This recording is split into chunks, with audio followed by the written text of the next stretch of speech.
Welcome to Sheela kitchen అండి. ఈ recipe అయితే మీతో అయితే షేర్ అయితే చేసుకుంటున్నాను. ఈ రెసిపీ వచ్చి బన్ హల్వా అండి. 10-15 నిమిషాలలో చేసుకొని రెడీ చేసుకోవచ్చు. మన ఇంట్లో సింపుల్గా మనకు స్వీట్ తినాలనిపించినప్పుడు. దీని ప్రాసెస్ ఎలా చేశానో చూపిస్తానండి. ఫస్ట్ అయితే ఒక బన్ను అయితే తీసుకున్నానండి. ఇది బేకరీది.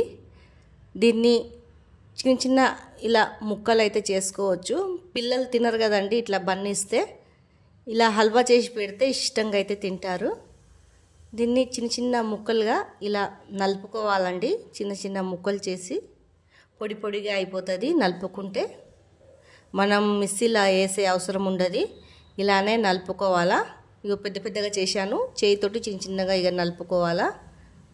తర్వాత కడాయి పెట్టుకొని దాంట్లో ఒక 4-5 స్పూన్లు రిఫైండ్ ఆయిల్ అయితే తీసుకున్నానండి. మీరు కావాలంటే నెయ్యి తీసుకోవచ్చు.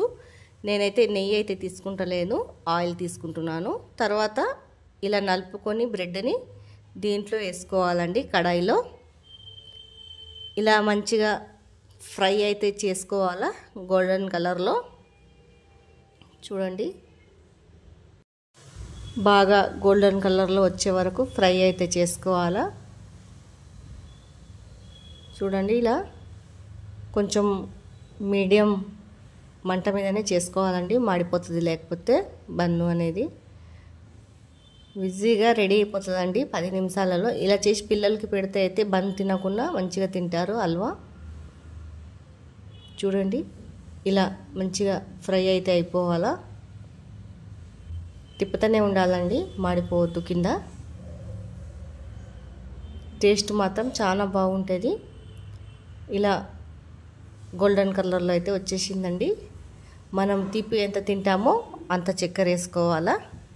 నేనైతే తీపికి ఒక చిన్న గ్లాసుడు అయితే చక్కెర వేసాను.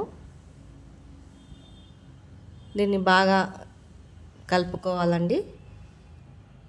దీంట్లో కంచే కొద్దిగా నీళ్ళు వచ్చేస్తుంది. చక్కెర కదండి, ఫ్రై చేస్తూనే ఉండాలా కింద మాడిపోకుండా.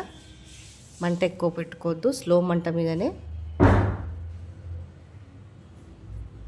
చూడండి తిప్పుతూనే ఉండాలా.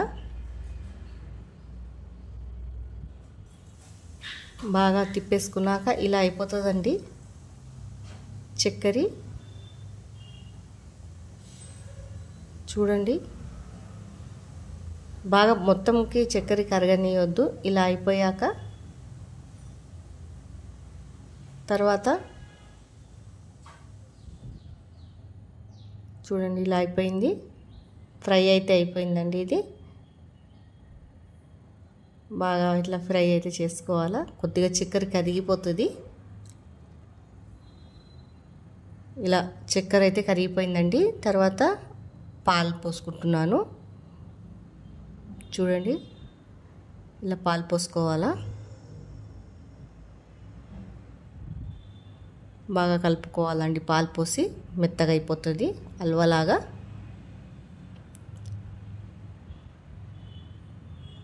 పిల్లలు పెద్దలు ఇష్టంగా అయితే తింటారు ఇలా చేసి పెడితే.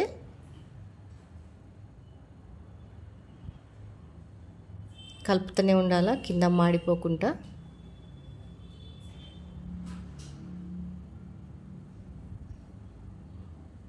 చూడండి తర్వాత పైనుంచి అయితే